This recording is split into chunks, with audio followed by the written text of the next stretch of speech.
Hi, my name is Garrett McFerrin. I wrote the book Ego Death, a book about genetic engineering and removing the genes that make humanity selfish. But this book just didn't come out of thin air. It had to come from somewhere. So what are the books that inspired me as an author?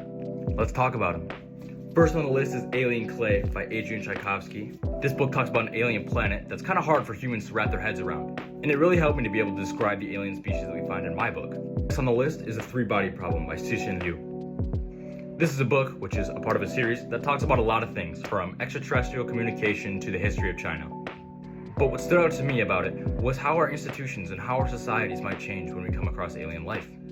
How would our societies evolve? How would they adapt? How would they fail to adapt? Next is A City on Mars by Kelly and Zach Weinersmith, and they talk about what it might be like to colonize Mars. And in writing a book that takes largely place on a lunar colony, the scientific details this book provided me were very, very helpful.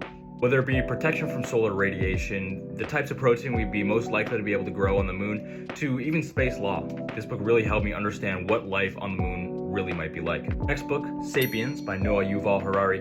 I unfortunately don't have with me. I had to leave it in the US, and I'm currently living in Barcelona right now. I can't bring all the books in the world with me. But it talks about human history, and it talks about whether or not humans are intrinsically selfish. Is it nature or is it nurture? This book really talks about it all. And my book talks about those genes that might make us intrinsically selfish, whether or not they can be removed from our genome. And if those genes can be removed, what might our society look like? Would we have climate change? Would we have corruption? So if any of that sounds interesting to you, genetic engineering, life on the moon, extraterrestrial communication, my book is for you. It comes out September 10th, 2025, so stick around if you're looking for more book updates or insights into the writing process.